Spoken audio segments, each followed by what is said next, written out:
They said I've been spreading misinformation in regards to the completion of death certificates on a news program, which happened to take place on April 7th.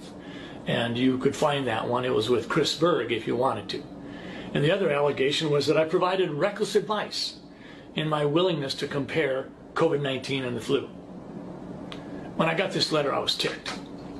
And quite frankly, I leaned into the comfort and wisdom of my family to help them, let them talk me off the cliff. But doggone it, if this can happen to me, my view is it could happen to anybody. I mean, I've been a family doc for 40 years. I work hard, I love my patients, I do house calls, I've been medical director, I've held staff positions in hospitals to help make things work better. I've been in the Senate for 4 years and I've learned a lot. I've never had anything like this happen. Shoot a mile. 5 years ago I was named the Minnesota Family Doctor of the Year in Minnesota. And I get this because a couple people complained and I don't get to know who those people are. I don't know if they're routinely in a political camp, if they're activists. I've gone online and looked at what it takes to complete a complaint that the Board of Medical Practice has to follow up on. It's a one-page deal. You can say what you want. You could be a huge donor for the other party, and I wouldn't get to know it. I wouldn't get to know if you live in my district. I don't get to know anything. I checked. So here I am. I've spent the better part of the last 6 days preparing a response. I understand how important the work is that the Board of Medical Practice does. I mean, physicians do screw up. Two of the big areas where physicians mess up is inappropriate sexual behavior, inappropriate self-medicating, certainly with opiates. But this is an odd position for me to be in, and I am just stunned. But I should have seen it coming, because I saw the threats on social media. I've seen them for the last 2 or 3 months. I've seen them come from physicians. I've seen them come from people in all walk of life. They didn't agree with me. They didn't like it, that I was trying to provide some context for the flu, for COVID-19. We've had some 35,000, 40,000 cases of COVID-19 in Minnesota thus far. According to the Department of Health people, that might translate into 10 times that many. And if it does translate into 10 times that many, that's 350,000 cases. But in 2018, we had more than 500,000 Minnesotans with the flu. When I say that, am I recklessly giving you advice regarding COVID-19 and the flu? Dr. Anthony Fauci has come out and compared them all the time. Dr. Mike Osterholm has. In terms of the death certificates, on April 3rd, I got an email from the Department of Health that said very clearly that we should report COVID-19 on death certificates if it is assumed to have caused or contributed. Well, that's not how we do death certificates.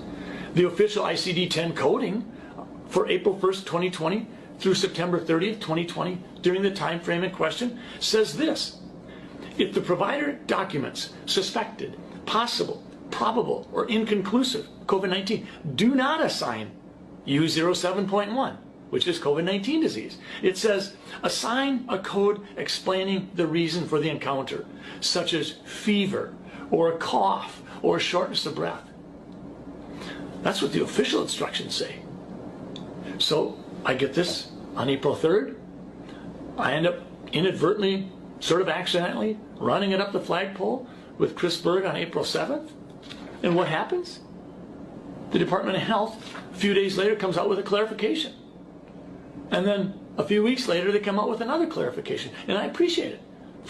Fact of the matter is, I'm proud of the Department of Health in Minnesota for saying we are not going to list non-confirmed cases as deaths in Minnesota. We are going to put an asterisk by them, and we'll follow up on those later. But that's not what Pennsylvania was doing. That's why they had to subtract 200 patients from their COVID-19 death count. Colorado did the same thing. New York went the other direction. New York said, we're having more deaths in a certain period than we normally have, so those deaths must be COVID-19. We just didn't pick them up. So never mind the testing. We're adding 3,700 to our total, and oh, well, that does increase our total by 50%. So I'm in the position where I have to explain that I wasn't spreading misinformation. And I'm not being reckless when I talk about COVID-19 and influenza both being single-stranded RNA viruses that are respiratory in nature with similar symptoms and can be spread through particulate matter and aerosol transmission. I've got an 8-page document that I put together for the Board of Medical Practice, and let me be clear. They do important work, and I'm going to fully cooperate with them. I also have some 70 pages of attachments, and in the attachments, I've got the Pennsylvania Department of Health slashing their numbers by 201. I've got the Department of Health in Illinois, where one of the directors says that just because we put COVID-19 down on the death certificate as cause of death, that doesn't mean the patient died of COVID-19. She said that. Dr. Fauci, when he talks about influenza, he was the lead article in this New England Journal article, and he said this: if one assumes that the number of asymptomatic or minimally symptomatic cases for COVID-19 is several times as high as the number of reported cases, the case fatality rate may be considerably less than 1%. This suggests that the overall clinical consequences of COVID-19 may ultimately be more akin to those of a severe seasonal influenza. That was Dr. Fauci. And, oh, by the way, one of the contributing authors was Dr. Robert Redfield, the head of the CDC. Dr. Osterholm is a well-regarded epidemiologist, and he was saying this in the middle of March. He said, the flu has become a pandemic more than once and has killed millions of people. It still exists today. Unfortunately, we now have on our hands something else, but it's caused by coronavirus, which is acting very much like influenza. Folks, do I feel targeted? Yeah, I do. Do I know who my accusers are? No, I don't get to know. Could I be disciplined by the Board of Medical Practice? Well, sure I can. There's 2 allegations they're investigating.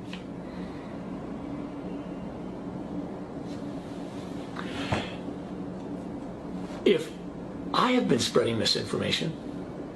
Fellow Ghanaians, please listen to this extract from the Rockefeller Foundation article. It's actually on the website, a PDF document, and this is the outline. 1. Hypothesize a simulated global outbreak. Required steps, various phases, overall timeline, and expected outcomes. Rockefeller Lockstep 2010. Create a very contagious but super low mortality rate virus. To fit the needed plan. And they have SARS/HIV hybrid research strain. So you see, it is not a purely viral thing.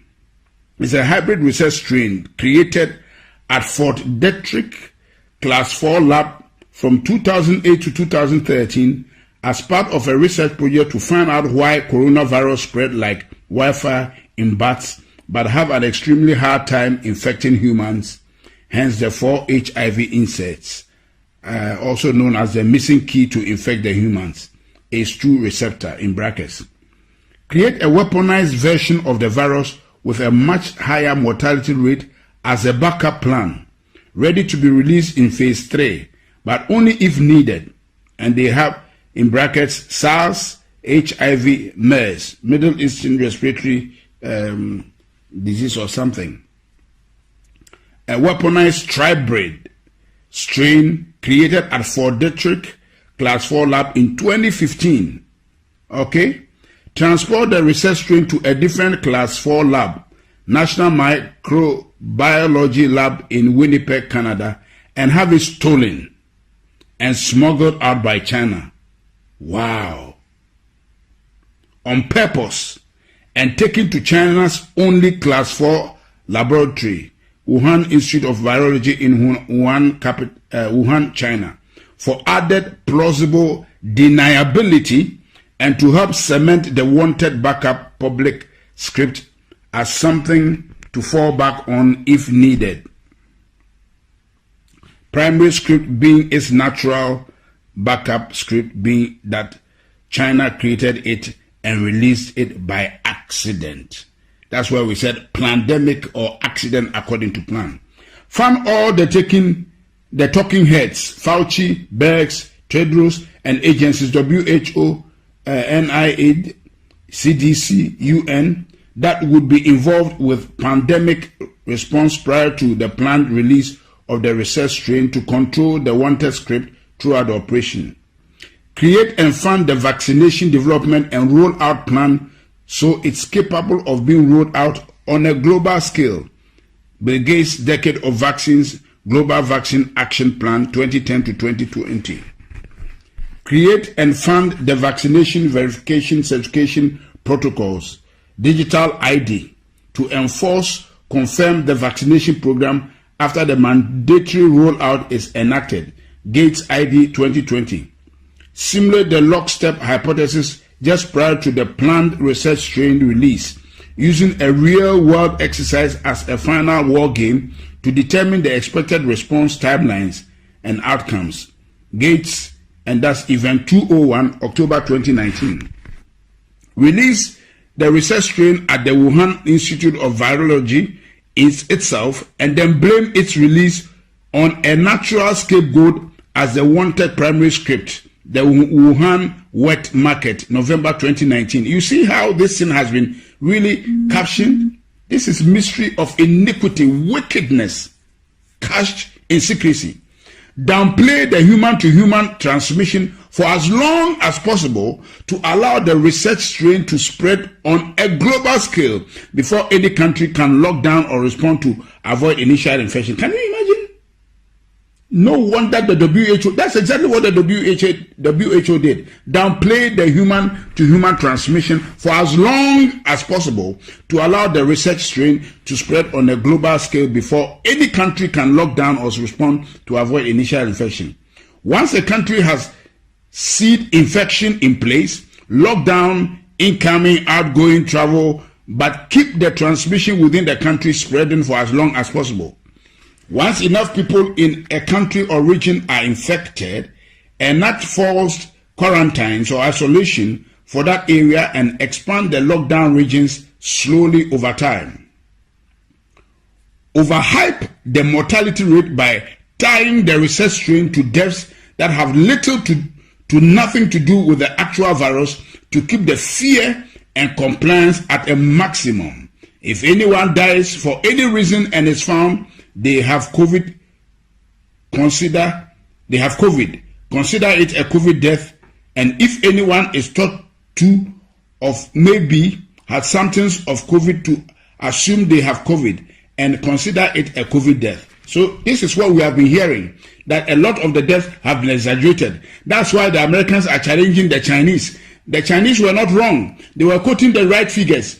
But this thing was bred and brewed in America by the Americans, by the depopulation agenda of Bill Gates, Anthony Fauci, and the Rockefeller Foundation. So what they are counting in America, a lot of them has nothing to do with COVID-19.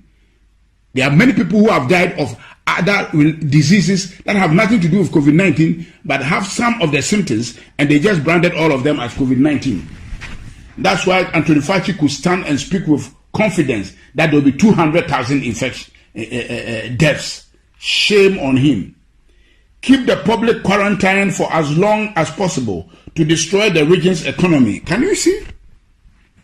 To destroy the region's economy, create civil unrest, break down the supply chain, and cause the start of mass food shortages, as well as cause people's immune system to weaken due to lack of interaction with other people, bacteria, the outside world, also known as, or aka, the things that keep our immune system alert and alive. So this thing we are doing is actually making us susceptible to diseases and weakening our immune system. That's why we should go out. They are joking. Downplay and attack any potential treatments and continue to echo that only a cure is viable to fight this virus, ACA,